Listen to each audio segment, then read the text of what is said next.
Manalangin po tayo.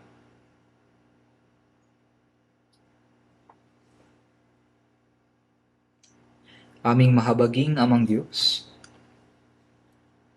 kami po ay lumakad sa kasalanan sa pamamagitan ng paglayo sa Diyos.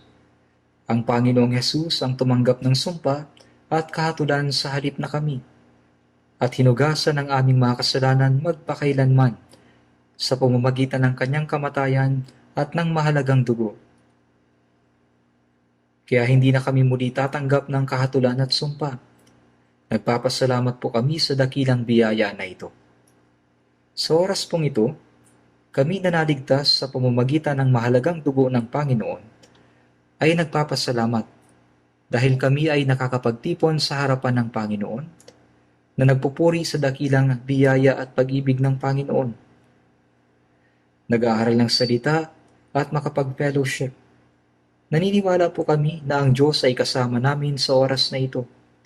Pakiusap, tingnan po ninyo ang bawat isa at hawakan kami ng inyong mahabaging mga kamay. Tulungan po ninyo kami na maging bago, banal at ganap sa pamamagitan ng inyong saganang biyaya at salita. Pamunuan po ninyo kami upang makapamuhay kami ng karapat-dapat bilang mga anak ng Diyos sa nalalabi naming buhay. Pakiusap, samahan at bigyan po ninyo ng biyaya ang mga kapatid na nakikinig ng salita ng Diyos sa kani-kanilang tahanan dahil sa korona. Sa lahat ng iglesia sa aming bansa at sa buong mundo, sa lahat ng kapatid na nagpapanatili ng kanilang pananampalataya at nangangaral ng ebanghelyo sa may hirap na sitwasyon. Pakiusap, bigyan niyo po sila ng biyaya, salita, at hawakan sila ng inyong makapangyarihang mga kamay. Tulungan po ninyo kami upang magawa ang gawain ng Diyos na nagdadala ng maraming mga ligaw na kaluluwa sa Panginoon sa pamamagitan ng matapang na pangangaral ng ebanghelyo. Pagalingin niyo po ang mga may sakit at tulungan ang mga may hina. Alagaan at hawakan sila upang walang sino man ang matisod.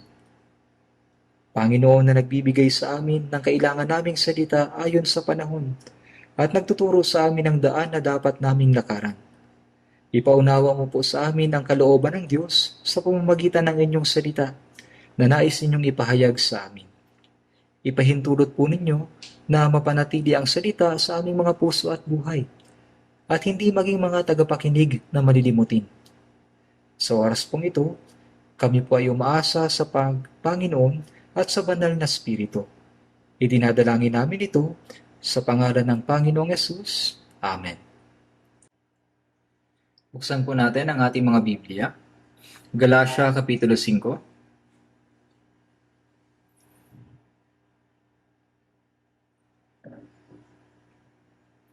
Galatia Kapitulo 5. Versikulo 22 hanggang 24. Versikulo 22 hanggang 24, babasahin ko po. Subalit ang bunga ng Espiritu ay pag-ibig, kagalakan, kapayapaan, pagtiyatsaga, kagandahang loob, kabutihan, katapatan, kaamuan at pagpipigil sa sarili.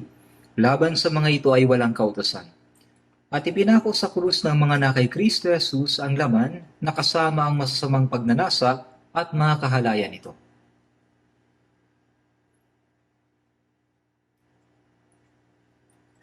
Ang taong ito ay halos patapos na. Sa nakalipas na taon at maging sa taong ito ay hindi tayo malayang nakapagtipon dahil sa mga paghihigpit na dulot ng korona.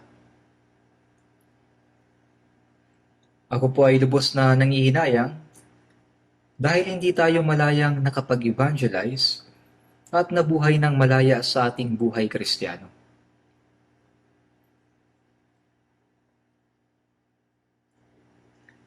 Kaya ninanais ko po talaga na sa susunod na taon ay maging malaya na tayo na makapag-fellowship, ipangaral ang ebanghelyo at makapagtipon. Ako po ay tumatayo dito na nakamask. Nahihirapan ako. Kaya ba ninyong mag-sermon na nakamask? Sobrang mahirap at mayroon pang glass screen sa harapan. Siguro ay hindi ninyo nakikita ng malinaw. Gaano ba kalayo ang speaker sa mga tagapakinig? Ngunit kailangan po nating magsuot ng mask. Sa tingin ko ay hindi na kailangan, pero hindi ko mapigilan na mag-sermon ng nakamask. Ito po ay labis na nakakasagabal.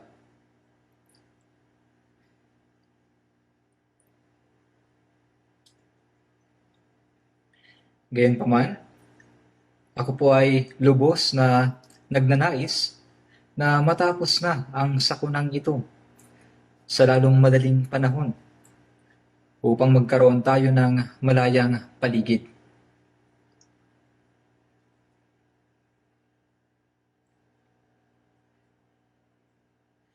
Ngayong araw,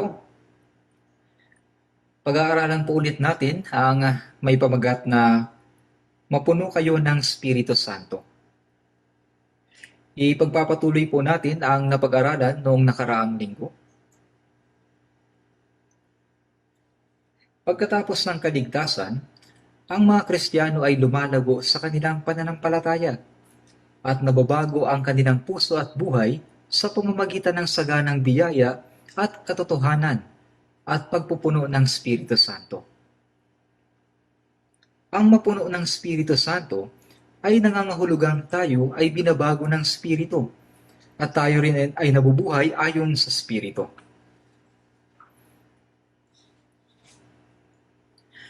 Tayo noon ay dating nabuhay ayon sa kapangyarihan ni Satanas, na pinuno ng kapangyarihan ng himpapawid. Tayo rin ay nabubuhay dati na sumusunod sa mga pagnanasa ng ating laman bago tayo naligtas. Natanggap natin ang kaligtasan ng libre, walang bayad, sa pamamagitan ng biyaya ng Diyos.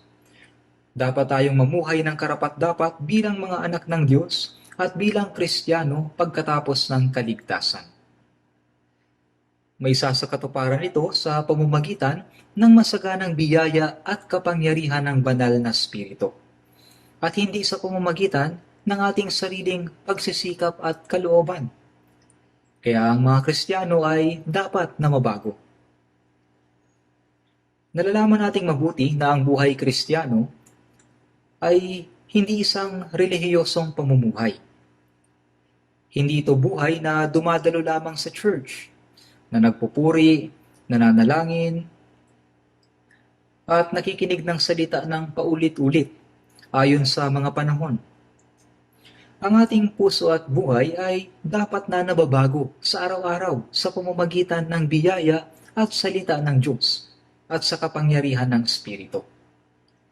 Kaya kahit na naligtas na tayo bilang mga miserableng makasalanan, kailangan nating pumasok sa kaharian ng Diyos bilang isang tao ng Diyos na binabago.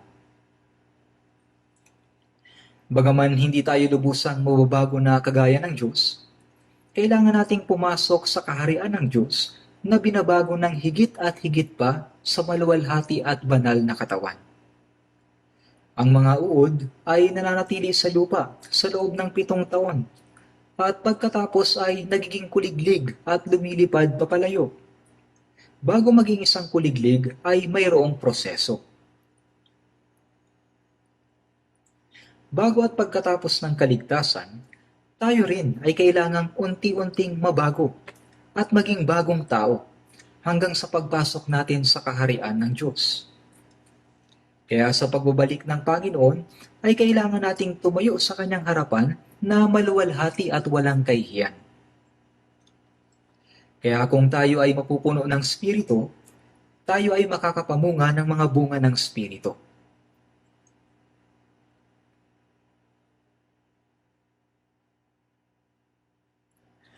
Mayroong 9 na uri ng bunga. Sinasabi na ang Diyos ay ang tagapag-alaga ng puno ng ubas, si Jesus ang puno ng ubas, at tayo ay namumunga ng mga bunga bilang mga sanga na nakakabit sa puno. Ang tagapag-alaga ng puno ng ubas ay hindi masisiyahan kung ang mga bunga ay matutuyo at mahuhulog. Ang mga puno ng ubas ay kailangang mamunga ng ubas. Ubas na hindi pangkaraniwan, kundi napakasarap at mabuting tingnan. Kagaya nito, kailangan nating mamunga ng mabuting bunga ng Espiritu Santo sa pamamagitan ng kapuspusan ng Espiritu Santo sa harapan ng Diyos.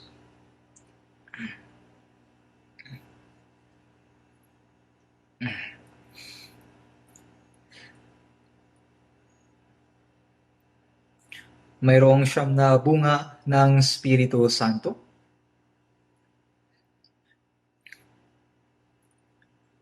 Pag-ibig, kagalakan, kapayapaan, pagtsatsaga, kagandahang loob, kabutihan, katapatan, kaamuan, at pagpipigil sa sarili.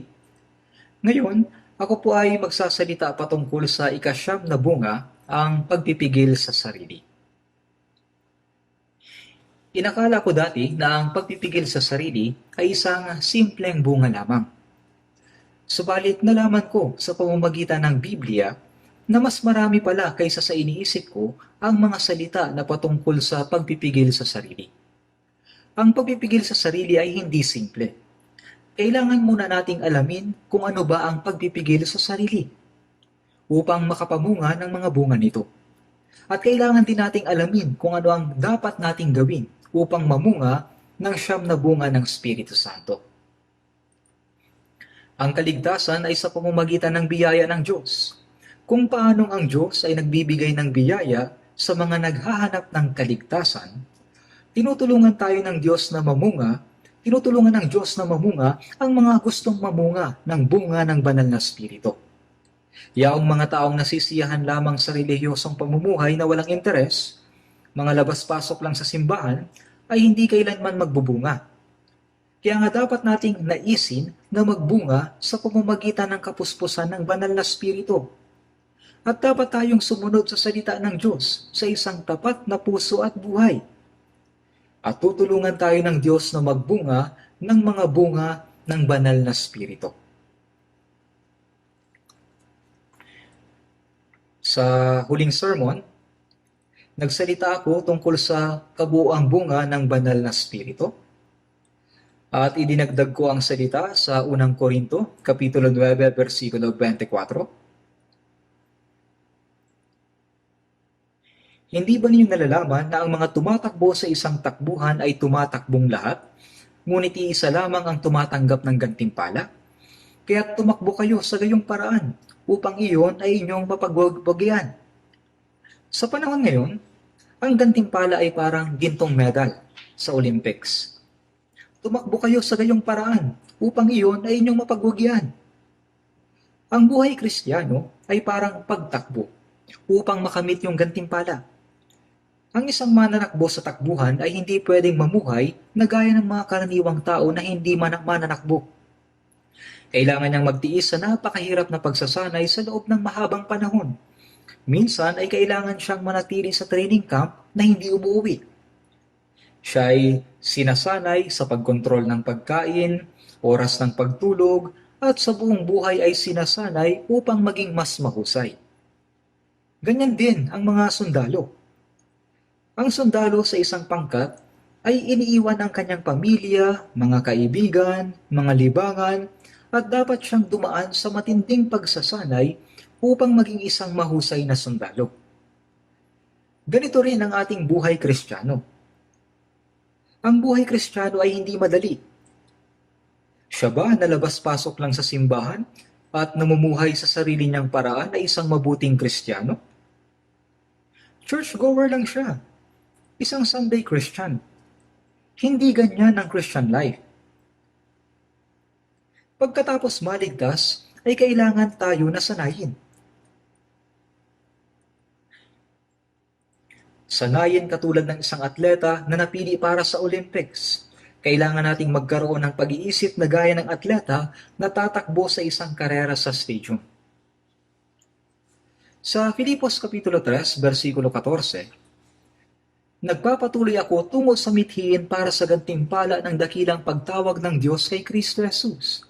Ang takbuhing ito ay hindi para sa kaligtasan, kundi para sa gantimpala.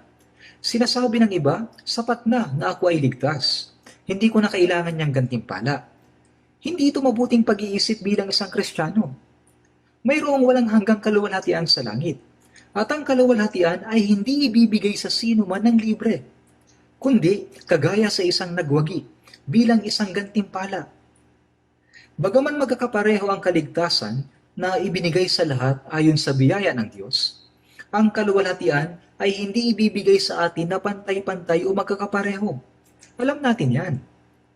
At ang kaluwalhatian ay yung mga bagay na walang hanggan.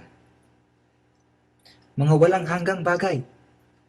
Ang mga manlalaro sa mundo, sila ay tumatakbo para sa isang korona na nalalanta at nasisira. Ano ba ang mga ito, kundi metal lamang? Ang gintong medalya, pilak na medalya, ang tansong medalya, metal lamang ang mga ito.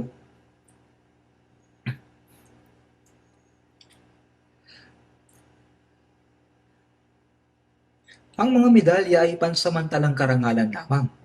Subalit tayo ay tumatakbo sa takbuhan upang makamit ang walang kasiraang korona ng kaluwalhatian. Nakakakita tayo ng mga manlalaro na tumatakbo patungo sa finish line ng buong lakas.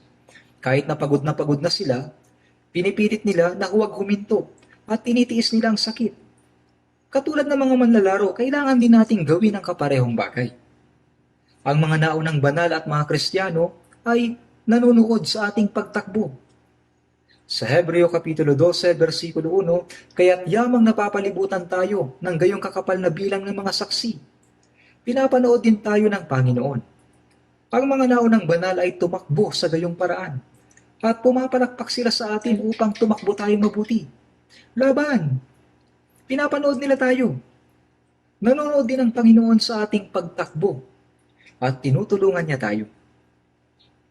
Kung may pagnanais tayong gumawa, tutulungan tayo ng Diyos na makagawa sa pamamagitan ng kapangyarihan at biyaya ng banal na Espiritu. Ang bawat nakikipaglaban sa mga palaro ay nagpipigil sa sarili sa lahat ng mga bagay. Ang pagpipigil sa sarili ay ang pagiging mahinahon. Ang pagtitimpi sa sarili. Paano natin magagawa ang buhay Kristiyano kung ginagawa lang natin ang lahat ng gusto nating gawin?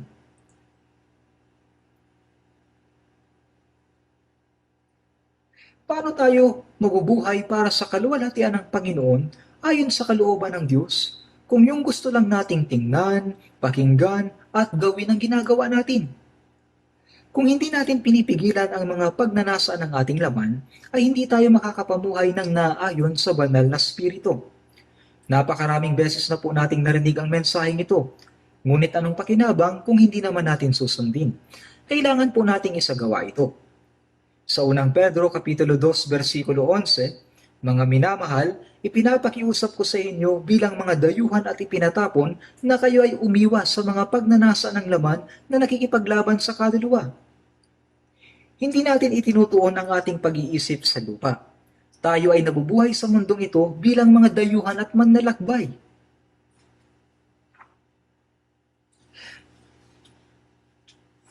Saan man mapunta ang manlalakbay, sa mamahaling hotel man o hamak na bahay panuluyan, ang manlalakbay ay matutulog lang sa gabi at aalis na sa umaga.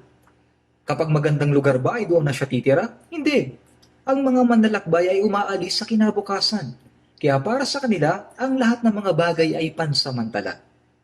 Maginhawa man o masama ang kondisyon, tayo ay katulad ng mga dayuhan at banyaga. Ang ating tinubuang bayan ay nasa itaas.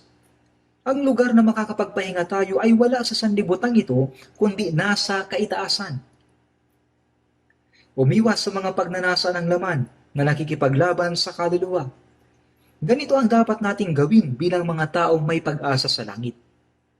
Gaya ng sinabi ko noong nakaraang linggo, lumalaban tayo sa ating sarili, hindi sa iba. Ang sarili ko mismo ang kaaway ko. Kaya sinabi ni Apostol Pablo, ngunit sinusupil ko ang aking katawan at ginagawa itong alipin. Oo, ito ay pakikipaglaban sa ating sarili. Kailangan ko munang manalo sa aking sarili upang magtagumpay din ako sa pakikipaglaban sa sanlibutan, sa kasalanan at sa dyablo. Kaya Umiwas sa mga pagnanasa ng laman na nakikipaglaban sa kaluluwa. Ang pag-iwas ay pagpipigil sa sarili. Pagkontrol sa sarili. Ang pagpipigil sa sarili ay ang pagpipigil sa mga pagnanasa ng katawan. Kaya noong nakaraan ay nagsalita ako tungkol sa iba't ibang uri ng pagpipigil sa sarili. Sinasabi ng Galatia, Kapitulo 5, versikulo 16, lumakad kayo ayon sa Espiritu at huwag ninyong bigyan ng kasiyahan ang mga pagnanasa ng laman. Kung nabubuhay ka sa Espiritu, hindi mo mabibigyang kasiyahan ang mga pagnanasa ng laman. Kaya nga, napipigilan natin ang pagnanasa ng laman sa pamamagitan ng biyaya ng Diyos, ng salita at ng kapangyarihan ng banal na Espiritu. Ang pagkontrol, pag-iwas ay pagpipigil sa sarili. Napaka-importante ng buhay na may pagpipigil sa sarili. Ang isang taong walang pagpipigil sa sarili, kailanman ay hindi magkakaroon ng mabuting buhay pananampalataya. Sa ngayon ay mayroon pa ring dating karakter na hindi pa nababago, sariling pagkatao. Marami pang natitira. Maraming mga bagay. Kailangan mong kontrolin ang iyong pagkatao, ang iyong mga damdamin at mga bagay na katulad niyan. Tungkol dito, si Jesus ay isang halimbawa. Si Jesus, siya ay kapantay ng Diyos na lumikha. Siya na naghahari sa sansinukob at ang nagpasimula at namamahala sa kasaysayan. Siya ang Panginoon ng paghuhukom na hatol sa buong mundo sa wakas at ang hari ng mga hari. Subalit, naparito siya sa makasalanang mundong ito ng mga tao, sa isang hamak na anyo. Siya ay ipinanganak sa isang sabsaban at pinalaki bilang isang anak ng karpentero. At sa loob ng 3.5 taon, ay wala talaga siyang mapagpahingahan ng kanyang ulo. Walang gaanong tao ang nagdusa at nabuhay ng miserable na gaya ni Jesus. Oo, ang inosente at banal na taong iyon ay hinatulan ng kamatayan at ipinako hanggang mamatay sa krus. Ang pinaka nakakakilabot na paraan ng pagpako na itinatag ng Roma, yung pagpako sa krus. Ang mga makasalanan ay dumura sa mukha ni Jesus. Sinampal siya ng kanilang mga palad. Pinalo ang kanyang ulo ng kahoy. Pinagsalitaan siya ng lahat ng uri ng mapang-abusong salita at nilagyan ng koronang tinik ang kanyang ulo. Si Jesus ay ipinako sa krus at dinala sa lugar ng pagbitay. Pinagtawanan ulit siya. Kinutya nila ulit si Jesus at ipinako sa krus. Subalit si Jesus ay hindi nagsalita ng kahit na isang salita. Hindi siya nagsabi na, ano bang kasalanan ko? Na-frame ako. Hindi siya nagsabi ng ganito. Nang siya'y alipustahin, hindi siya gumanti. Nang siya'y magdusa, hindi siya nagbanta. Sinusubukan nating suntukin ang isang tao na kung sinuntok tayo ng 2 beses. Kapag may nagmura sa atin, nagagalit tayo at nagmumura din. Ganyan ang likas sa atin. Subalit hindi ganito ang ginawa ni Jesus. Para siyang isang tupa na dinala sa katayan. Parang isang tupang tahimik sa harapan ng mga manggugupit. Hindi siya lumaban at nagbato ng kahit na isang salita. Bakit po? Sapagkat si Jesus ay dumating upang mamatay sa krus. Hindi niya kailangang lumaban sapagkat ang walang salang si Jesus ay dumating upang mamatay para sa mga makasalanan.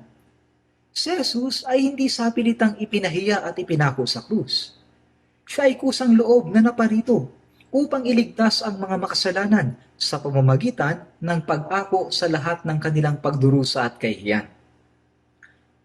At dahil sa iyon ang kalooban ng Diyos, siya ay sumunod hanggang sa kamatayan. Sa Hebreo chapter 12 verse 3, isaalang-alang ninyo siya na nagtiis ng gayong pagsalungat ng mga makasalanan laban sa kanyang sarili. Ang pagtitiis ay pagpipigil sa sarili. Hindi tayo makapagtiis. Pagkatapos magpigil ng ilang beses, hindi ko na kaya. Nagagalit na tayo at gusto na nating makipag-away. Pagka ganito ay sira na ang lahat. Mabibigo ka sa iyong buhay pananampalataya. Kaya ngayon ay dapat mong kontrolin ang iyong pagkatao. Ang emosyon mo, damdamin at ang mga bagay na katulad niyan. May mga tao na hindi makapagpigil dati sa kanilang galit o emosyon. Yaong tagapigil ay hindi masyadong gumagana. Halimbawa, ang pangkaraniwang temperatura ng ating katawan ay dapat na nasa 36.5 degrees Celsius. Hindi dapat bumaba o tumaas.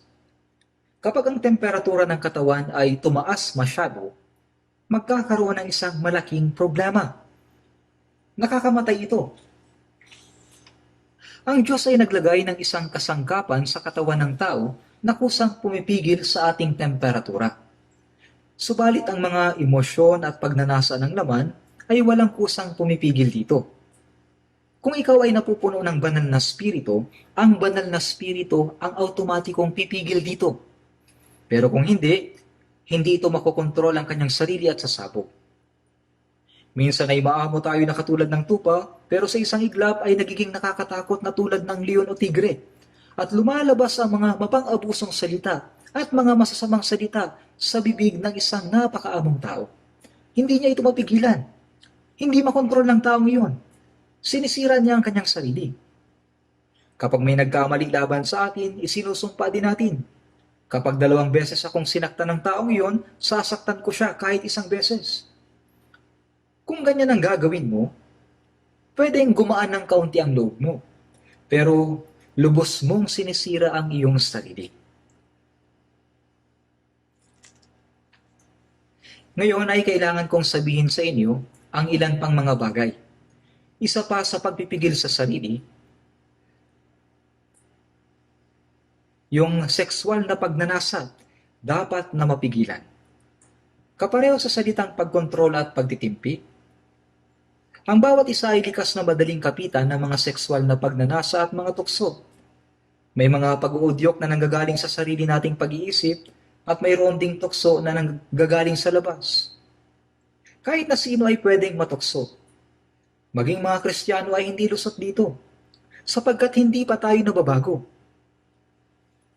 Si Apostol Pablo ay namuhay ng mag-isa sa buong buhay niya. Dahil sa napupuspos siya ng banal na spirito, si Apostol Pablo ay hindi nagkasala. Hindi siya sumunod sa kahit na anong makalamang pagnanasa. Siya ay ganap na napuno ng banal na spirito. Siya ang taong pinakasumunod kay Jesus, pinakatumulad kay Jesus. Siya ay isang tao na makakapagsabi, maging tulad kay sa akin, gaya ko kay Kristo. Ngunit sa kadalasan, ay hindi natin nagagawa ang ganito, di ba? Kaya lalong-lalo na ang mga hindi pa lumalago sa kanilang pananampalataya, ang mga hindi pa lumalago spiritually, dapat ay lalo silang maging mapagpigil sa sex o pakikipagtalik. Kung mahulog ka sa pagnanasa at tukso para sa sex, kung mahuhulog ka dito, magkakaroon ka ng napakasama at nakamamatay na mga resulta sa iyong buhay pananampalataya. Sinasabi ng Biblia na ang pinakamasama at pinakamapanira sa sangkatauhan ay ang sexual na kasalanan.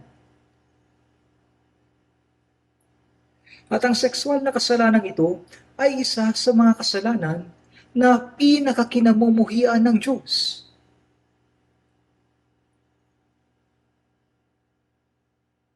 Alam mo din yan. Ang Sodoma at Gomora ay nawasak sa pamamagitan ng apoy at asupre. Nagkaroon ng maraming kasalanan sa gitna nila. At isa na rito ang sexual na pagkasira. Ganoon din sa katapusan ng panahon. Sa panahon natin, ang sexual na kasalanan ito ay sobrang pumapailan lang, dumadami ng sobra. Napakaraming mga tao ang gumagawa ng mga kasalanang sexual. Tingnan natin sa unang Korinto, Kapitulo 7, versikulo 5. Tingnan natin sandali. Sa tingin ko ay mas mabuting hanapin natin sa Biblia kaysa pakinggan lamang ito.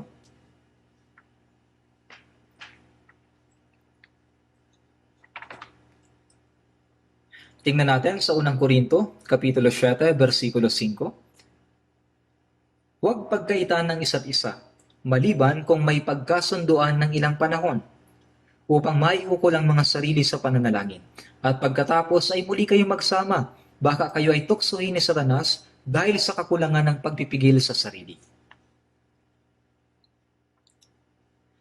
Ganito ang sinabi niya sa mga naligtas na Kristiyano. Ngayon, sinabi niya sa mga may asawa, huwag pagkaitan ng isa't isa.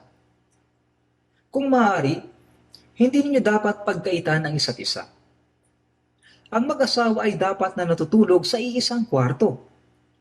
Hindi mabuting gumamit ng magkahiwalay na kwarto ang mag-asawa. Sinasabi ng iba, ay naku, ang lakas-lakas kasi niyang humilik. Ang ilan ay natutulog sa ibang kwarto. Ngayon, kapag tumitingin ako sa ibang bansa, may ilang mga mag-asawa na nakagawian na magkahiwalay ang kwarto ng lalaki at babae. Namumuhay sila sa ganoong paraan. Nagsasama lamang sila sa mga espesyal na okasyon. Hindi ko alam kung ganoon pa din. Sa katunayan ay hindi mabuti ang ganyan. At ang mas malala pa, kapag ang asawa ay pupunta sa malalayong bansa at nabubuhay sila na magkahiwalay. Hindi ko alam kung ano ang dahilan. Para sa edukasyon ng kanilang anak o pang-ekonomiya, kaya sila ay naninirahan na magkahiwalay sa loob ng maraming taon. Para sa edukasyon, ang kanilang mga anak ay pumupunta sa ibang bansa para mag-aral. At si nanay ay sumasama sa anak upang sumuporta. Si tatay naman ay naiiwan at abalang kumikita para magpadala ng pera. Ang mga mayayamang tao ay sasakay lamang sa eroplano at madalas pabalik-balik sila. Tinatawag nilang eagle dad ang ganitong uri ng tatay, amang agila. Ang isa pang ama ay tinatawag na goose dad. At kung minsan ay kada taon ang pagbisita niya sa kanyang mga anak. Hindi naman ito magawa ni Sparrow Daddy. Labas-pasok lang si Sparrow Daddy sa kwarto niya sa bahay. Alam mo, ang mga Kristiyano, sa anumang kaso, hindi ito biblikal, hindi ito makatuwiran. Dito, ang salitang huwag pagkaitan ng isa't isa ay may kahulugan. Huwag pagkaitan ng isa't isa, maliban kung pagkasunduan ng ilang panahon upang maiukol ang mga sarili sa pananalangin. Para magkaroon ng oras sa pananalangin. Para sa ilang espesyal na relihiyosong kadahilanan. Dapat din na magkasundo sa bagay na ito. Gawin ito saglit, ngunit muli kayong magsama. Baka kayo ay tuksohin ni Satanas dahil sa kakulangan ng pagpipigil sa sarili. Ibig sabihin ay pwedeng mawala ng kontrol.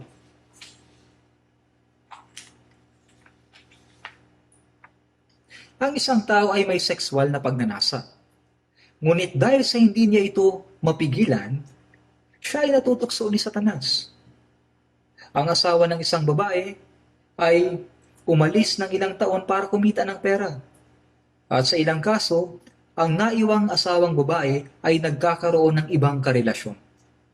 Kung ang asawang lalaki ay pupunta sa malayo, malamang na makahanap din siya ng ibang asawa. Mayroon ka bang ganyan? Hindi ito tungkol sa iba. Kahit na sino ay pwedeng mahulog sa ganitong tukso. Yan ang dahilan kung bakit nabahala si Apostol Pablo na sinasabi, baka kayo ay tuksohin ni Satanas dahil sa kakulangan ng pagpipigil sa sarili. Dahil sa mga pagnanasa ng laman na hindi pa nababago, tutuksohin siya ng dyablo sa tuwing may pagkakataon. Hindi mo dapat gawin ang ganito para makaiwas ka sa tukso. Ibig sabihin, pwede siyang maakit nang hindi niya namamalayan. Tingnan natin sa unang Korinto, Kapitulo 7, versikulo 8 at 9. Versikulo 8 at 9. Subalit sinasabi ko sa mga walang asawa at sa mga babaeng balo, mabuti sa kanila kung sila ay mananatiling gaya ko. Subalit kung sila ay hindi nakakapagpigil, ay dapat silang magsipag-asawa. Sapagkat mas mabuti pang mag-asawa kaysa mag-alab ang pagnanasa. Sa mga walang asawa, na namumuhay na nag-iisa. Sinabi ni Jesus, sapagkat may mga yunoko na ipinanganak na gayon mula sa sinapupunan ng kanilang mga ina, At may mga yunoko na ginawang yunoko ng mga tao. At may mga yunoko na ginawang yunoko ang kanilang sarili alang-alang sa kaharian ng langit. Ang ibig sabihin ng maging yunoko ay mamuhay na nag-iisa. Sinabi ni Apostol Pablo, kaya't ang magpakasal sa kanyang nobya ay gumagawa ng mabuti. Maliban kung may espesyal na dahilan. May sinabi pa siyang isa, at ang umiiwas mag-asawa ay gumagawa ng higit na mabuti. Tila kakaiba itong sinabi niya. Isinulat ba ito ni Apostol Pablo? Isinulat ba niya ang ganitong bagay sa Biblia dahil sa siya ay hindi nakapag-asawa at namumuhay mag-isa? Hindi po. Sinabi ni Apostol Pablo, alam ko na nagsasalita din ako ayon sa kalooban ng Diyos sa pamamagitan ng banal na Espiritu. Malibang Diyos na mismo ang direktang magsabi, hindi mahalaga kung makapag-asawa ka man o hindi. May mga taong nag-aasawa at mayroong mabuting buhay pananampalataya. May mga taong hindi nag-aasawa at namumuhay na nag-iisa. Pero mas maganda ang kanilang buhay pananampalataya. Kaya nga mag-asawa ka man o hindi ito ang mahalaga. Kundi kung paano mamuhay ng tama sa iyong buhay pananampalataya. Yan ang mas mahalaga. Mayroong ibang tao na maganda ang buhay pananampalataya kahit nag-iisa. Habang ang iba ay natutukso sa ilang uri ng tukso dahil sa sila ay namumuhay na mag-isa. At may ilan na nag-aasawa at sinisira ang kanilang buhay pananampalataya dahil sa kanilang pagkakamali. Kaya nga nagbigay ng bilin si Apostol Pablo sa mga walang asawa at nag-iisa. Sa mga balo, walang bilin tungkol sa mga balo. Gayunpaman, sa mga taong namumuhay na nag-iisa. Sinabi ni Apostol Pablo, kung sila'y mananatiling gaya ko. Kung sila'y mananatiling gaya ko. Sa gayon ay magkakaroon ka ng higit na kalayaan na mamuhay sa iyong buhay pananampalataya. Ang isang tao na lumalago sa pananampalataya at puspos ng banal na spirito ay makakapumuhay para sa Panginoon ng higit kaysa isang taong may pamilya kung siya ay namumuhay ng mag-isa. Sa tuwing tinitingnan ko po ang ating mga misyonaryo, kung mayroon silang maraming anak, marami din silang bagay na dapat kontrolin. Ito ay mga personalidad ng mga bata, problema sa edukasyon at iba pa, at hindi sila malayang makalipat sa ibang lugar. Maraming mga problema. Gayunman, kung sila'y walang mga anak o mayroong kaunting anak, madali lang para sa kanila na maging mga misyonaryo at mayroon silang higit na kalayaan na maipangaral ang Ebanghelyo.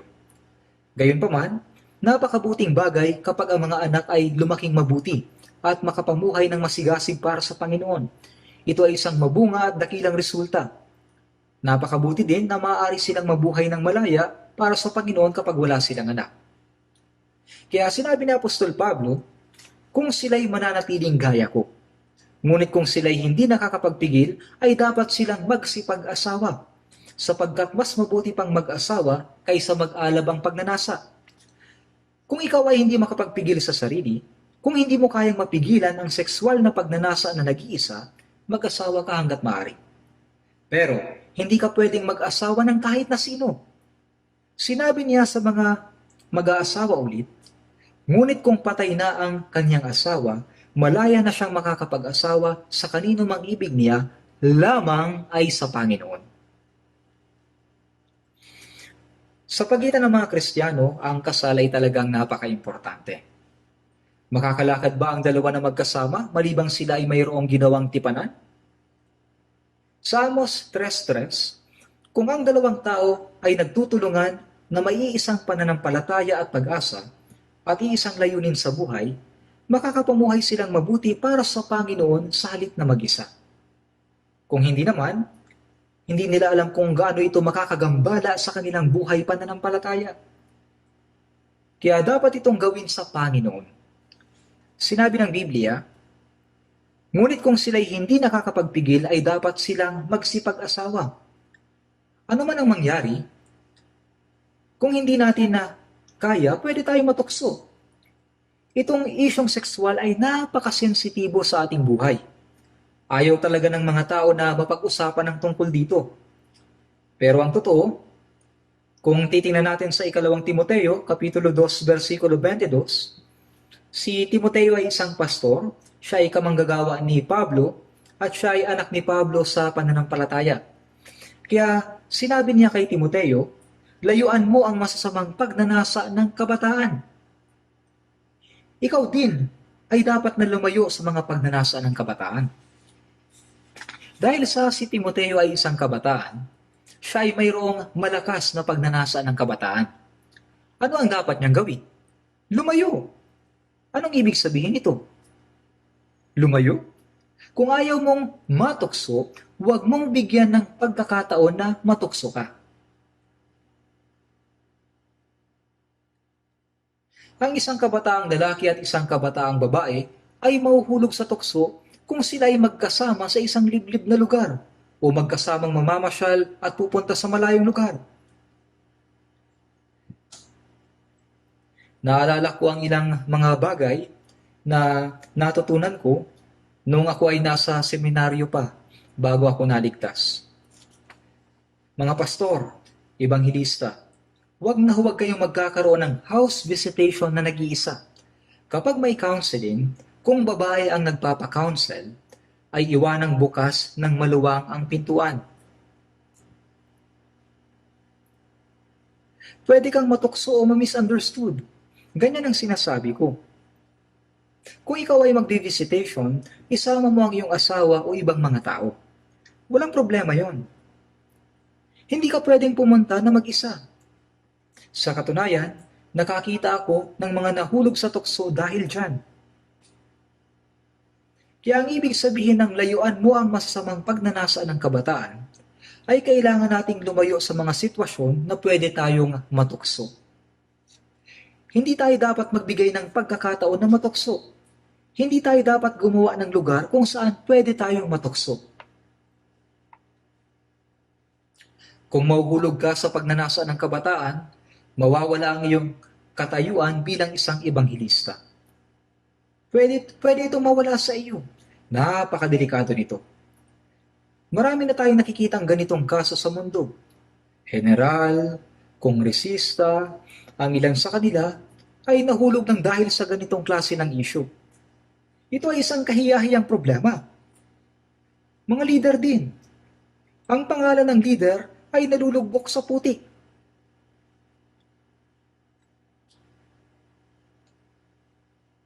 Iniisip ng mga tao na natural lang ang ganitong klase ng mga bagay. Pero para sa mga taong nasa katungkulan, hindi ito katanggap-tanggap. Sa tingin ko'y hindi sila kwalipikado. Alam niyo ito mabuti. Gayunpaman, kung ang isang ibanghilista ay mahulog sa ganitong kasalanan, mawawalan siya ng kwalifikasyon bilang isang ibanghilista. Wala tayong magagawa kundi gawin ito. Kaya nga si Apostol Pablo ay gumawa ng espesyal na hiling kay Timoteo.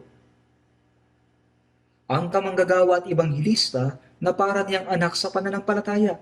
Kung titingnan natin sa Genesis, Kapitulo 39, versikulo 7 hanggang 10, alam na po ninyo ito? Si Jose ay kinasuklaman ng kanyang mga kapatid at ipinagbili bilang isang alipin. Nakarating siya sa bahay ni Potifar, na isang pinuno ni Faraon at kapitan ng mga bantay. Sa tingin ko ay napakalaki ng bahay ni Potifar. Marami doong mga alipin. At si Jose ay ginawang punong tagapamahala ng buong sambahayan ni Potifar. Mahusay niyang ginawa ang kanyang tungkulin.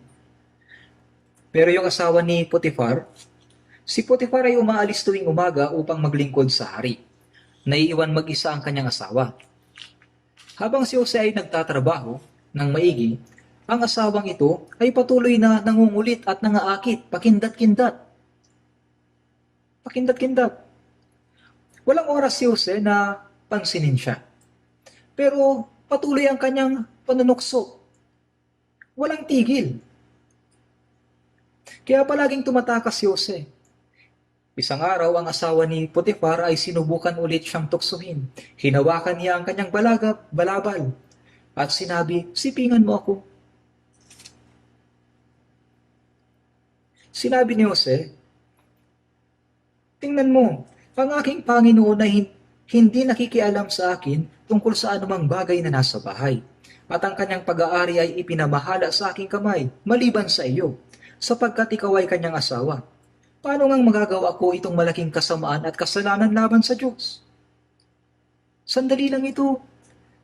At dahil sa hawak niya ang kanyang balabal, ang kasuotan noon ay iba sa damit natin ngayon. Isinusuot nila ito na parang pantakip lang, balabal. Ano ang dapat niyang gawin? Gayong hawak ito. Hinubad ito ni Jose at tumakbo palayo. Alam niyo ito, di ba? Malamang ay sinabi ng asawa ni Potiphar na patayin si Jose. Pero siguro ay nagduda si Potiphar. Si Jose ay hindi ganoong klase ng tao. Siya ay napagbintangan at napunta sa bilangguan. Para sanayin si Jose, hinayaan ng Diyos na magdusa siya ng hindi patas. At pagkatapos ay binigyan ng kapangyarihan na magtagumpay dito. Siya ay hindi patas na nakulong, subalit kinuha ng Diyos si Jose at ginawa siyang gobernador ng Ehipto. Ang gobernador, ito ang pangalawa sa pinakamataas na posisyon, sunod sa hari. Alam niyo itong mabuti, di ba? Ang asawa ni Potiphar ay malamang na maganda kasi ang mga opisyal ng gobyerno ay pumipili ng magagandang babae para mapangasawa. Sapat upang siya ay matukso. Kung si Jose ay nahulog sa tukso ng asawa ni Potiphar, wala sana ang pangalan ni Jose sa Biblia. Sa ganoon ang matatapos.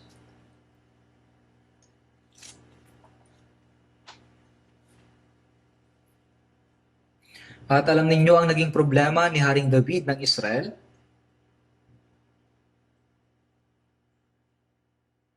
Si David ay umiidlip sa palasyo habang ang kanyang mga lingkod ay nagbubuwis ng kanilang mga buhay doon sa pakikipaglaban.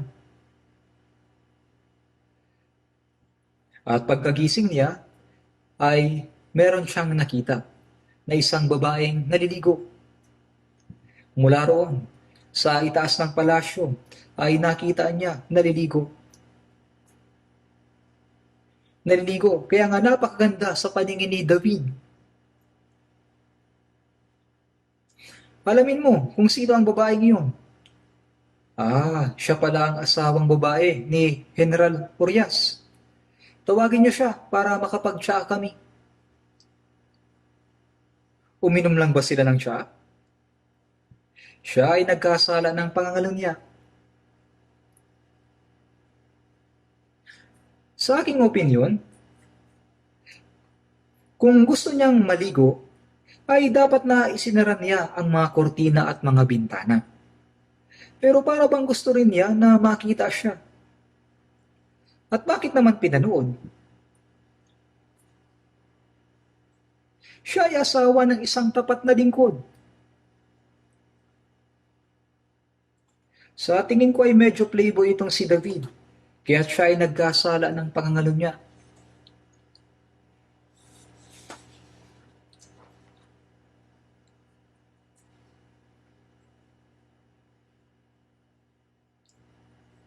Makalipas ang ilang araw, tinawag siya at sinabi, "Hari, may problema. Ako'y buntis." Kaya't binigyan niya si Urias ng espesyal na bakasyon upang mapagtakpan ang nagawa niyang kasalanan. Ngunit hindi siya pumunta. Paano ko magagawang pumunta sa aking bahay at sumiping sa aking asawa habang ang ibang mga general ay nagbubuwis ng kanilang buhay sa pakikipaglaban? Kahit na nakainom siya, ay hindi siya pumunta. Sa uli, sinadya ni David na ipadala si Urias sa unahan ng pinakamainit na labanan upang doon ay mamatay. Siya ay pumatay, nangalunya, nagnakaw at nakagawa ng malalaking kasalanan. Alam mo ang panganib na naidulot nito sa buhay ni David, di ba? Pinatay ng Diyos ang bagong panganak na sanggol, na anak ng asawa ni Urias. Siya lang ba ang kanyang pinatay? Pinatay din niya ang dalawa sa mga nakatatanda niyang anak. At si David ay tumakas mula sa palasyo pagkatapos agawin ng kanyang anak na si Absalom ang trono. Gaano nakakahiya.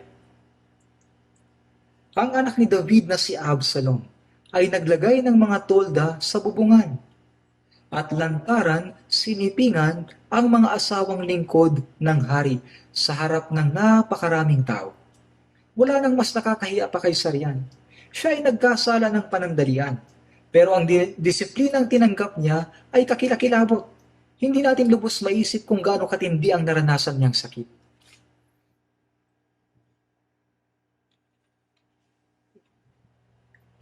Kahit na sa ngayon, marami pa rin ang nagdurusa dahil sa kaparehong kasalanan.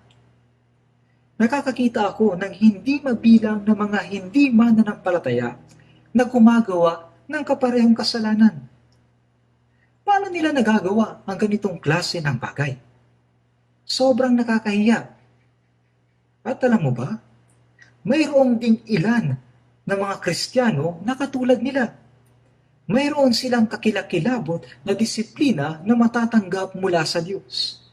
At ang bawat isa sa kanila ay mayroong personal at nakamamatay na problema.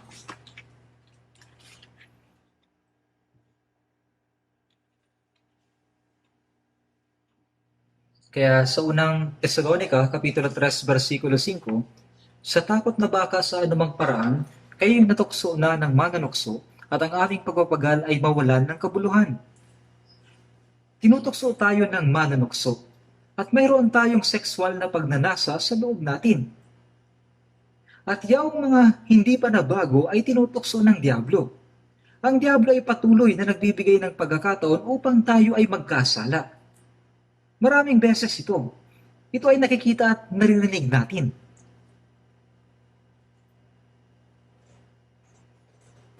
Gaya ng sinabi ni Apostol Pablo, kung tayo ay mahuhulog sa gayong mga tukso, ang aming pagpapagal sa pangangaral ng Ebanghelyo at pagtuturo sa inyo ng salita ay ganap na mawawalan ng kabuluhan. At ang buhay pananampalataya ng bawat isa na binuo sa loob ng matagal na panahon ay masisira. Ang lahat ay mawawalan ng kabuluhan. Ganyan ang nangyayari dahil sa problemang sexual. Dapat natin itong mapigilang mabuti. Ito ay parang epidemya. Hindi coronavirus ang tunay na problema. Ang kasalanan ng kahalayan ay kumakalat sa buong mundo na parang epidemya.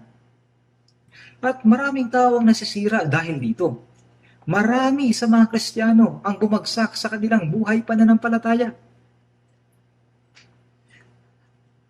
Ang isa na noon ay mabuti sa kanyang buhay pananampalataya ay lubhang babagsak dahil sa kasalanan iyon. At dahil sa ito ay isang sekretong kasalanan, may marami pang ibang nakatagong kasalanan.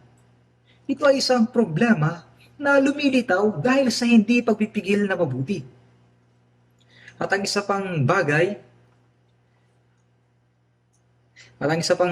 na kailangan nating makontrol ay ang pusong mapagmataas na sinusubukang itaas ang ating sarili kaysa iba.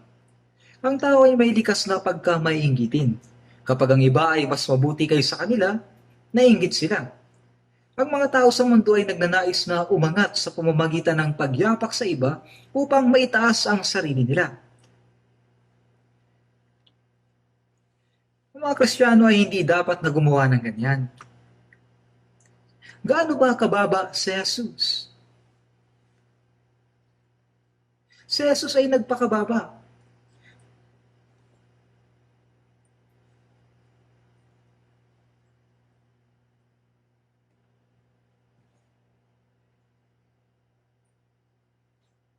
Sa Isaias Kapitulo 14, versikulo 12, O tala sa umaga, anak ng umaga, paanong ikaw ay lumagpak sa lupa? Si Lucifer ay dating pinakamaganda sa lahat ng mga anghel. Ang bilang ng mga anghel ay napakarami at ang 1/3 ng mga anghel ay nabibilang kay Lucifer. Pero nilabanan ni Lucifer ang Diyos kasama ng kanyang mga anghel upang itaas ang kanyang sarili at gawing kapantay ng Diyos.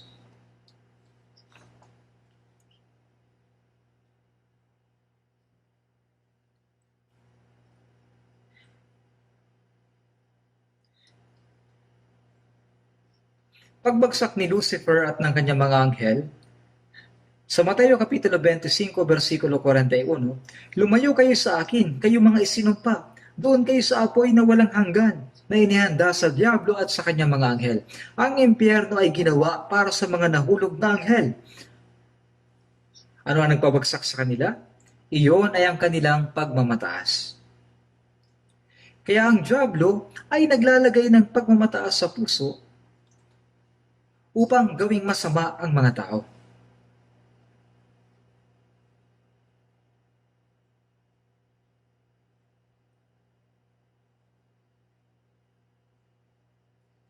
Sa halaman ng Eden, ano ang ginawa ng diablo upang ibagsak sina Adan at Eva?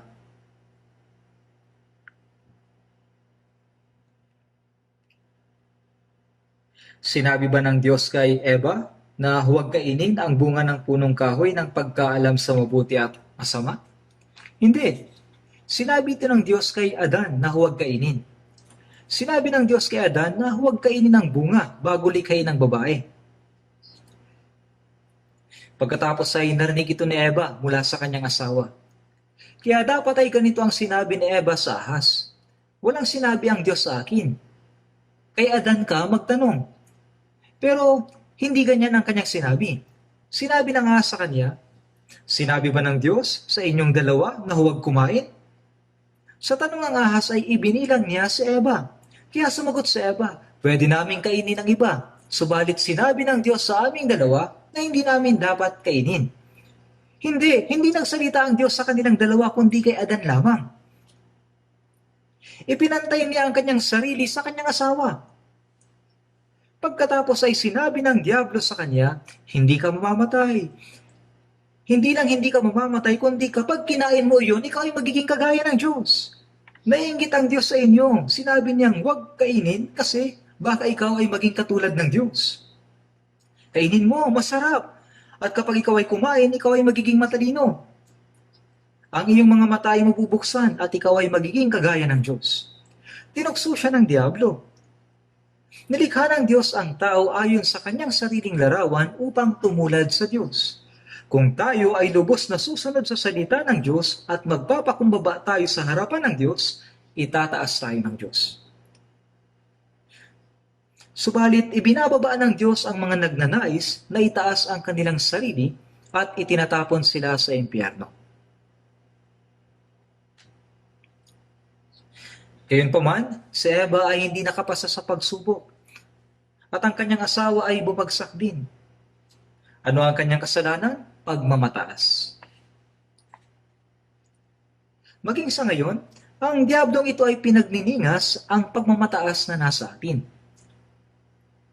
Ang mga mapagmataas ay hindi sumusunod sa salita ng Diyos. Dahil sa pinasok na sila ng pagmamataas, ang salita ng Diyos ay nagiging parang kasinungalingan at ang salita ng diablo ay nagiging parang katotohanan. Kaya maraming taong nahuhulog. Sa Timoteo 3:6, inilagay ni Apostol Pablo si Timoteo sa ministeryo. Kapag nagbibigay ng posisyon ng obispo at ng diakono sa iglesia, sa unang Timoteo 3:6, sinabi hindi dapat bagong hikayat. Sa unang Timoteo 3:6, hindi isang bagong hikayat. Tumutukoy ito sa mga bagong mananampalataya na kakaligtas pa lamang. Hindi tayo dapat magmadali na bigyan kaagad ng posisyon sa ministeryo ang mga bagong miyembro dahil lang sa sila ay masipag at may mabuting puso. Kailangan pa ng kaunting oras upang sila ay matuto sa salita ng Diyos at buhay pananampalataya sa iglesia. Pero ano kaya ang mangyayari kung ipagkakatiwala mo agad-agad sa kanya ang ministeryo? Baka siya magpalalo at mahulog sa kahatulan ng diablo. Kapag ang isang tao ay nabibigyan ng kahit na maliit lang na awtoridad, ang masamang pagkatao ng taong ito ay lumalabas. Kapag ang isang lalaki na sumasali sa army, sa una, kapag mababa pa ang kanyang ranggo, siya ay sumusunod sa mga utos ng walang kondisyon. Pero kapag tumaas na ng kaunti ang kanyang ranggo, Sinisigawan na niya ang mga mas nakabababa sa kanya at gumagamit ng dahas. Nagmamalaki siya ng sobra kapag nakakuha ng maliit na kapangyarihan. Mataas na ang tingin niya sa kanyang sarili. Baka siya magpalalo at mahulog sa kahatulan ng diablo. Isipin po ninyo ang mga batang naglalaro. Kapag ang isa sa kanila ay may laroang baril, ang batang ito ay mag-iisip na siya ang pinuno ng grupo. Pareho lang ito kapag nabigyan ka ng posisyon o ministry.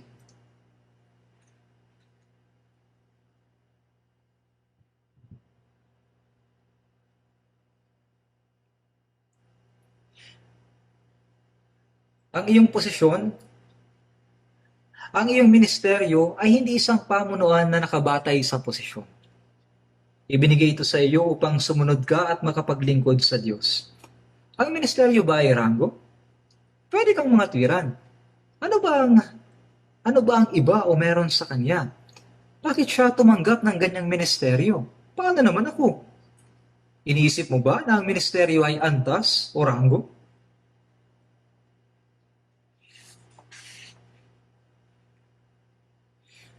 Sa mga Kawikaan, Kapitulo 11, versikulo 2, kapag dumarating ang pagmamataas, ay dumarating din ang kahihiyan. Ngunit kasama ng mapagpakumbaba ay ang karunungan.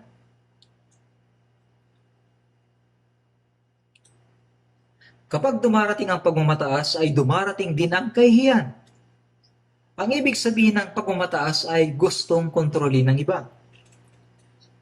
Sa mga Kawikaan, Kapitulo 16, versikulo 18, ang pagmamataas ay nauna sa kapahamakan, at ang palalong diwa ay nauna sa pagkabuwal.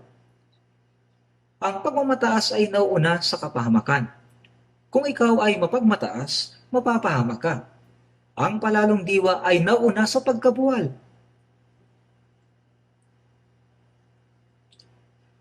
Sa mga Kawikaan, Kapitulo 18, versikulo 12, bago ang pagkawasak, ang puso ng tao ay palalo muna. Ngunit nauuna sa karangalan ang pagpapakumbaba.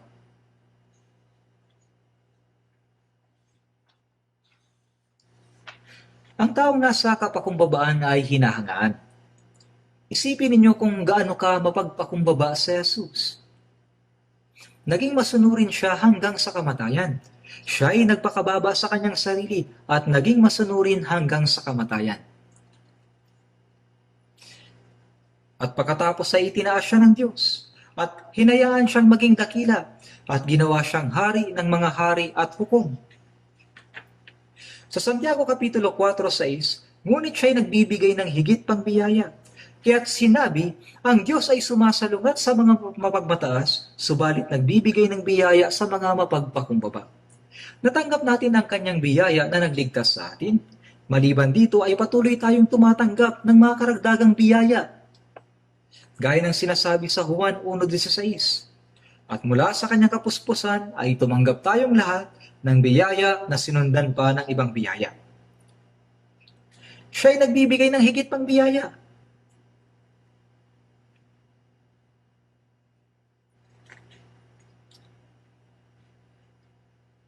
Noong Biyernes, nagkaroon kami ng pastor's retreat sa retreat center sa loob ng isang araw.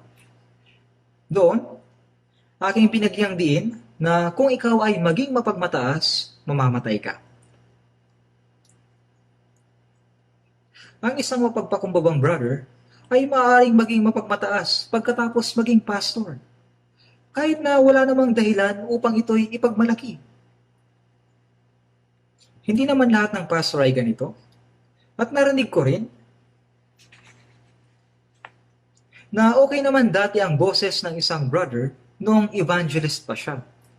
Pero biglang nagbago ang kanyang boses pagkatapos maging pastor.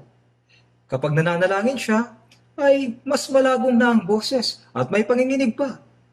Banal, banal na Diyos Ama. May vibration pa.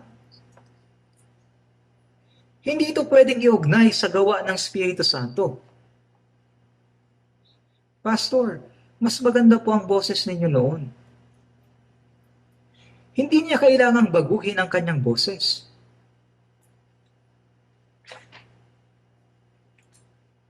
Kung ikaw ay magiging mapagmataas, mamamatay ka.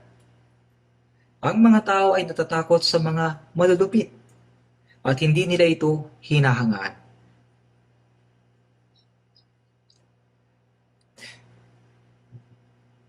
Dahil sa kinapupuotan ng Diyos ang mga mapagmataas, hinaharap niya ang mga ito.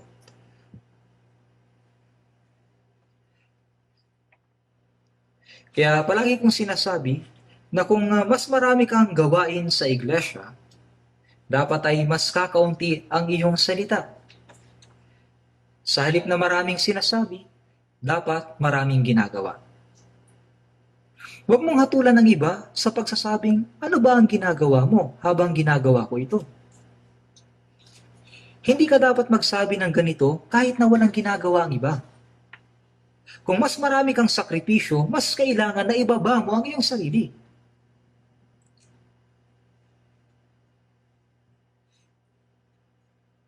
Kung nais mong itaas ang iyong sarili sa pamamagitan ng iyong mga sakripisyo, alalahanin mo na mawawalan ka ng gantimpala. Nakakita ako ng ganitong mga tao sa ating iglesia.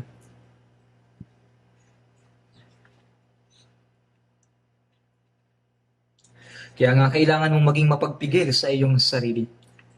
Mawawasak ka kung mabibigo ka na mapigilan ang iyong puso na magmataas. At kung pinararangalan mo ang iyong sarili, kinapupuotan ito ng Diyos. Sa isang lumang kasabihan ng mga Koreano, mayroong kasabihan patungkol sa paninibugho o inggit. Ang literal na pagsasalin sa English ay, nagsisimulang sumakit ang aking tiyan kapag ang aking pinsan ay nakabili ng malaking bukid. Sa katunayan, isang mabuting bagay kapag ang pinsan ay nakabili ng isang malawak na bukid. Pwede niyang ibahagi ang kanyang kayamanan sa atin. Pero likas sa tao ang napakasamang ugali na ito na mainggit sa kasiyahan ng iba.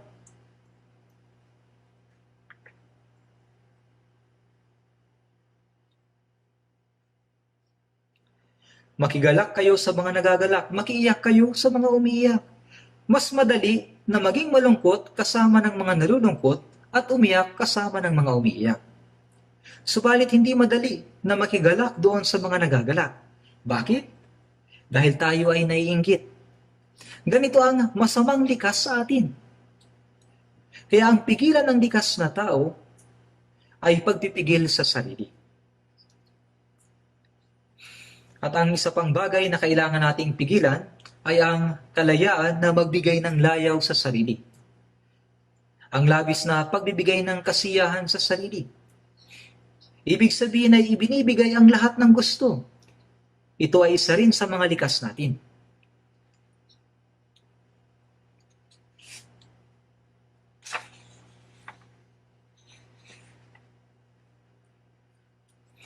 Sa Juan Kapitulo 8, versikulo 32, at inyong malalaman ang katotohanan at ang katotohanan ang magpapalaya sa inyo. Ang kalayaan ng mga Kristiyano ay hindi kalayawan, kundi kalayaan na nakaayon sa katotohanan. Kaya sa Galatia Kapitulo 5, versikulo 13, sapagkat kayo mga kapatid ay tinawag sa kalayaan, subalit huwag lamang ninyong gagamitin ang inyong kalayaan bilang isang kadahilanan para sa laman, kundi sa pamamagitan ng pag-ibig ay maging alipin kayo ng isa't isa. Ano ang kalayaan ng mga Kristiyano? Kalayaan mula sa kasalanan, kalayaan mula sa kamatayan, kalayaan mula kay Satanas, at kalayaan mula sa kautusan. Pero hindi ito kalayaan na gawin ang gusto mo. Dahil sa ating dating pagkatao ay hindi pa nababago, kailangan mo itong mapigilan. Kung hindi, ang kalayaan na ito ay parang isang leon na nakawala sa zoo. Subalit, huwag lamang ninyong gagamitin ang inyong kalayaan bilang isang kadahilanan para sa laman.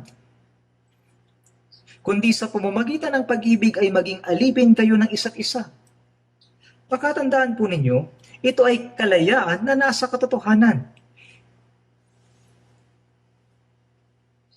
Isang mataas na antas ng kalayaan, yung kusang loob na ibaba ang sarili at paglingkuran ng isa't isa.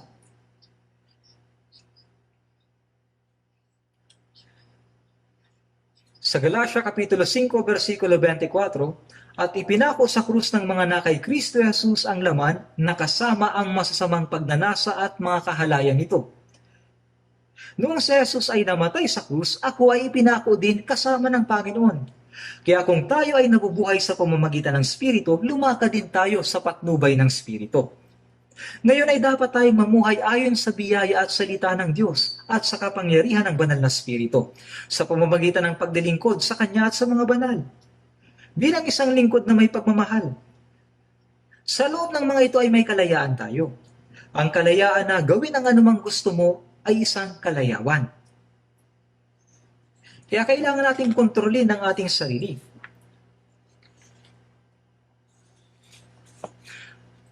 Ang isda ay malaya lamang kapag nasa tubig. Mamamatay sila kapag iniwan nila ang tubig. Ang kotse ay malaya kapag nasa kalsada. Masisira ito kung ito ay nasa labas ng kalsada. Ang tren ay malaya lamang kapag nasa riles. Ang mga Kristiyano ay malaya kapag nasa katotohanan. Ang isang Kristiyano ay may tunay na kalayaan kapag siya ay nasa pagsunod sa salita ng Diyos. Ngunit kapag lumihis sila sa salita at nais na mamuhay sa sariling paraan, ang tawag dito ay pagbibigay ng kasiyahan sa sarili. Kalayawan. Kasalanan iyan. Sa Juan Kapitulo 8, versikulo 34, ang bawat nagkakasala ay alipin ng kasalanan. May nagtatanong, hindi ba ayos lang na mamuhay ako ayon sa gusto ko, ngayon na malaya na ako mula sa kautusan at kamatayan? Kalayaan ba ang ganyan? Ito ay kalayaang ibinibigay ni Satanas. Dapat mo itong kontrolin. Tingnan po natin sa Ecclesiastes Kapitulo 11. Ecclesiastes Kapitulo 11. Ecclesiastes, mga awit, kawikaan. Ecclesiastes Kapitulo 11, versikulo 9. Ikaw ay magalak o binata sa iyong kabataan at pasayahin ka ng iyong puso sa mga araw ng iyong kabataan. Lumakad ka sa mga lakad ng iyong puso at sa paningin ng iyong mga mata. Ngunit alamin mo na dahil sa lahat ng mga bagay na ito ay dadalhin ka ng Diyos sa paghukom. Sabi rito, o binata. Ang binata ay masigla. Siya ay may pagnanasa. Siya ay may espiritu. Pero kahit na matatanda ay bata pa sa puso, tama? Iniisip nila na magagawa nilang gawin ang anumang ninanais ng kanilang puso. Ikaw ay magalak o binata sa iyong kabataan. Pasayahin ka ng iyong puso sa mga araw ng iyong kabataan. Lumakad ka sa mga lakad ng iyong puso at sa paningin ng iyong mga mata. Ito ay kalayaan sa pagpapakalayaw. Paano kaya kung gagawin mo ang gusto at ninanais ng iyong puso? Hindi ba't magkakasala ka lang? Kung hindi mo pinipigilan ang iyong sarili at hinahayaan mo lang na magkasala, kalayaan ba iyan? Ito ay kalayaan mula sa diablo. Kaya nga sinabi ng Panginoon, kung mamumuhay ka ng ganyan, sige. Pero alamin mo na sa lahat ng mga bagay na ito, dadalhin ka ng Diyos sa paghukom. Kailangan din nating malaman ito. Maging ang mga naligtas ay hindi dapat kalimutan na kung sila ay mamumuhay ayon sa makalamang pagnanasa, mayroong paghatol ang Diyos laban sa kanila. Ang paghatol ay nasa mundong ito at maging sa harapan ng Panginoon. Ang mga Kristiyano ay dapat na maging maingat sa kanilang pamumuhay. Dapat na maging maingat sa kanilang pamumuhay.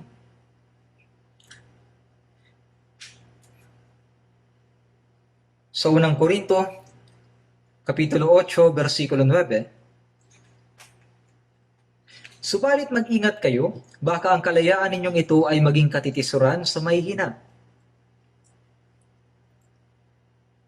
Kasi po may mga malalago na sa pananampalataya at may mga mahihina pa.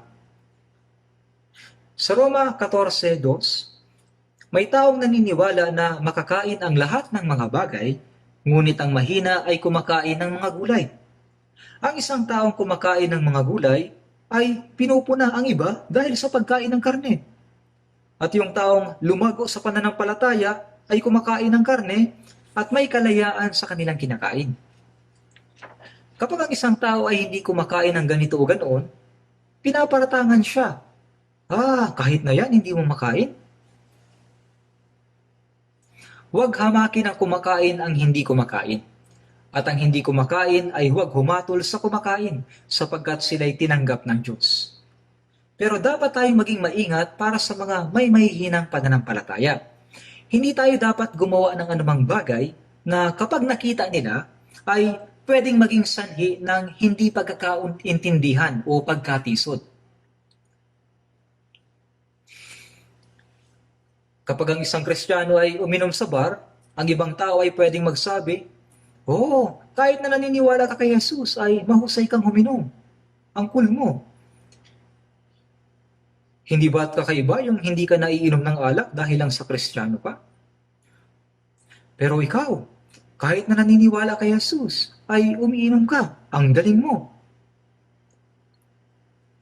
Pero sa totoo lang, sa loob-loob nila, sinasabi nila, ikaw ay isang pekeng Kristiyano. Pero kung may magtatanong, bakit hindi ka umiinom? Hindi ako umiinom kasi isa akong ligtas na Kristiyano. Sinabi kasi ng Diyos sa Biblia na huwag uminom, kaya hindi ako umiinom. Pag ganito ay iisipin ng mga tao, tunay kang Kristiyano. Kaya mong pigilan ang iyong sarili at gusto nilang malaman ang dahilan. Pero kunwari sa isang bar, umiinom ang ibang tao ng alak at Sprite naman ang iniinom mo. Umiinom yung ibang tao ng alak at ikaw umiinom ng Sprite. Kapag nakita ka ng ibang tao mula sa malayo, iisipin nila na umiinom ka din ng alak kasama nila. Kaya nga dapat na umiwas ang mga Kristiyano hanggat maaari. Naintindihan niyo po ba? Kapag may nakakita sa isang Kristiyano na umiinom ng alak, pwedeng gumaya ang ibang tao na mahina ang pananampalataya. Umiinom siya? Okay lang siguro na uminom ng alak ang isang Kristiyano. Makakatiso dito sa iba.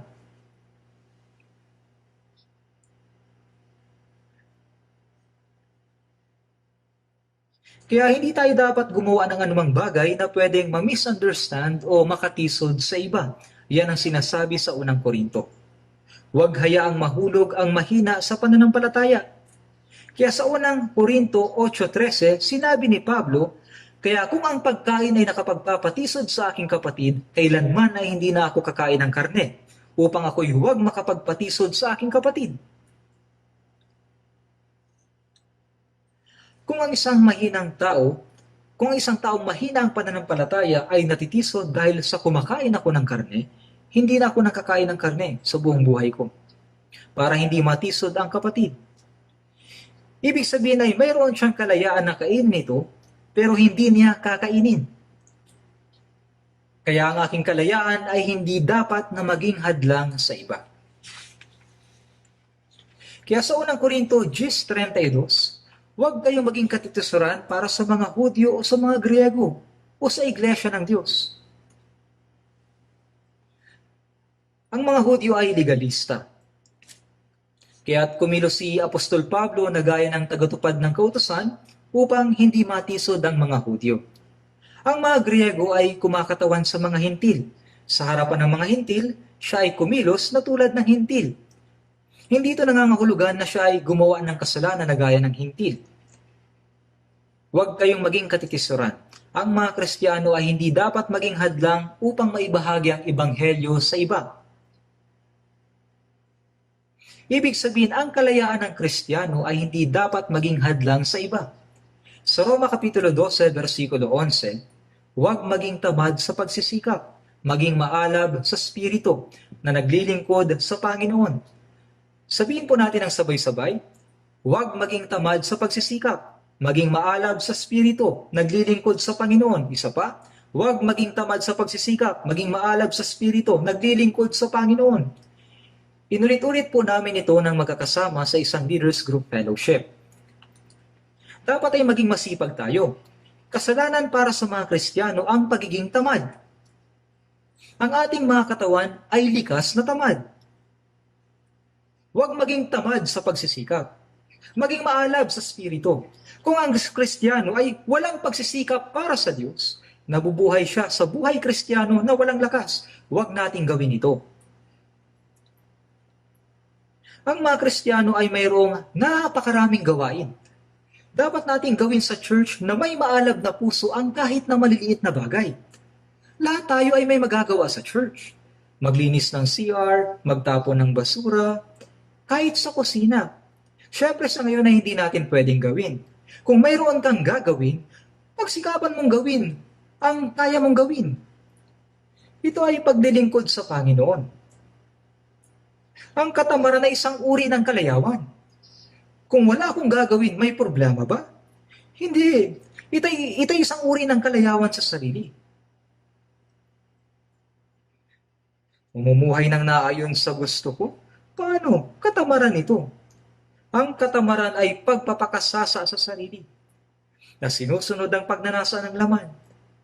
Dapat nating supilin ang katamaran ng laman at pasunurin sa salita ng Diyos.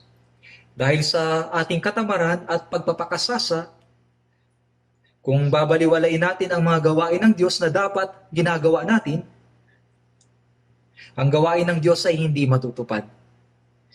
Malilimitahan natin ang kanyang pagkilos. May napakaraming bagay na gustong gawin ng Diyos sa pamamagitan natin. Pero kung tayo ay tamad at walang malasakit, nahadlangan natin ang nais ng Diyos na gawin natin at nalilimitahan ang pagkilos ng Diyos. Dapat nating malaman na kung hindi tayo magpipigil sa sarili, limitado ang magagawa ng Diyos. Hindi dapat mangyari ito. Dapat ay huwag nating limitahan ang mga gawa na gustong gawin ng Diyos. Ang likas na katangian ng laman ay kawalan ng sigla at katamiran. Sinusubukan ng laman na gawin ang gusto nito. Sinasabi sa Kawikaan, Kapitulo 6, Kawikaan, Kapitulo 6, versikulo 6 hanggang 8, pumaroon ka sa langgam, ikaw na tamad. Masdan mo ang kanyang mga lakad at ikaw ay magpakapantas. Naghahanda ng kanyang pagkain sa tag-araw at tinitipon ang kanyang pagkain sa anihan. Ang mga langgam ay walang kapitan. Wala silang pinuno. Wala silang tagapamahala. Sila ay walang amo na nag-uutos. Pero gumagawa sila na may sariling pagkukusa. Kapag nakikita natin ang langgam, sila ay tunay na kahanga-hanga. Nakakita ka na ba ng mga langgam na nagsasaka? Madalas ko itong makita sa dokumentaryo ng mga hayop. Mga langgam na nagsasaka. Pumuputol sila ng dahon mula sa puno gamit ang kanilang matatalim na ngipin. At binubuhat nila ang mga dahon na ilang beses mas malaki kaysa kanila. Pumipila sila at pumapasok sa pugad ng langgam. Hindi nila kinakain ang mga dahon. Anong ginagawa nila? Hinahayaan nilang mabulok ang mga dahon at pagkatapos ay nagpapatubo sila ng mga kabote gamit ito. Kumakain sila ng kabote. Nakakita na ba kayo ng pugad ng anay sa Afrika? Ang maliliit na anay ay gumagawa ng napakalalaking bahay na ilang beses mas mataas sa kanya.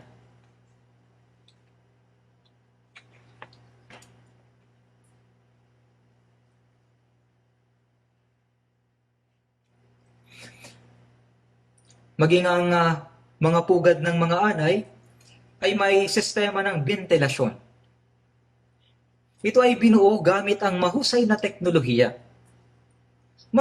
Mas mahusay ito kaysa sa isang mataas na gusali na gawa ng tao.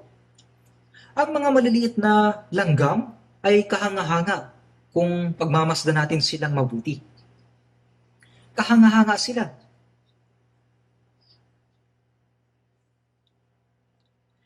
Maging mga langgam ay kayang pumatay ng leon. Alam mo ba? Libo-libong mga langgam ang umatake sa leon at namatay ang mabangis na hayop na iyon.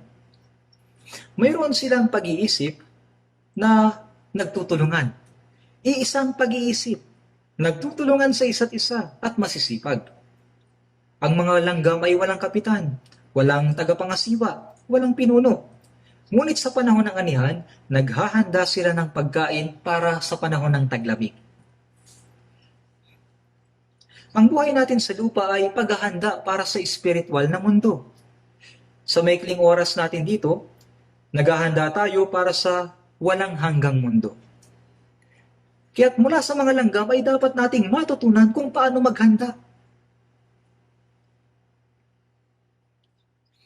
At sinabi sa Kawikaan, Kapitulo 21:25, ang pagnanasa ng tamad ang sa kanya'y pumapatay, sapagkat ayaw magpagal ng kanyang mga kamay.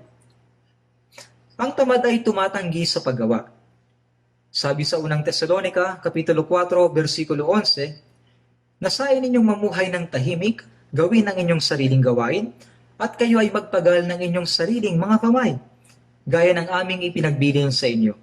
Nasain ninyong mamuhay ng tahimik, gawin ang inyong sariling gawain, at kayo ay magpagal ng inyong sariling mga kamay. At sinasabi sa ikalawang Tesalonica 3:10, kung ang sino man ay ayaw magtrabaho ay huwag din namang kumain. Ibig sabihin, kung ayaw nilang magtrabaho, huwag silang bigyan ng pagkain. Kung wala silang pagkain dahil sa katamaran, huwag silang bigyan ng pagkain para magutom. Sa Mateo Kapitulo 25, versikulo 26, binigyan ng isang Panginoon ang kanyang mga alipin ng talento upang ipangalakal, hanggang sa siya ay makabalik. Ang isang alipin ay kumita ng 5 talento, at ang iba ay 10 talento. Ngunit ang isa ay hindi nangalakal. Itinago ang pera ng kanyang Panginoon at dinala ang 1 talento. At sinabi niya, mabuti ba ang ginawa ko? Ngunit sumagot ang kanyang Panginoon, ikaw na masama at tamad na alipin. Ang pagiging tamad ay masama. Tayong mga Kristiyano ay hindi dapat maging tamad. Huwag maging tamad sa pagsisikap. Maging maalab sa spirito na naglilingkod sa Panginoon ng buong puso, kaluluwa at pag-iisip. Maraming bagay ang dapat nating gawin. Ang Diyos ay hindi gumagamit ng tamad. Ang mga masisipag lamang sa paggawa ang tinatawag ng Diyos. Sabi nga, kahit si Satanas ay hindi gumagamit ng tamad. Wala silang silbi. Ganyan ang tamad. Kaya nga dapat nating mapasunod ang ating tamad na katawan. Ito ay pagpipigil sa sarili.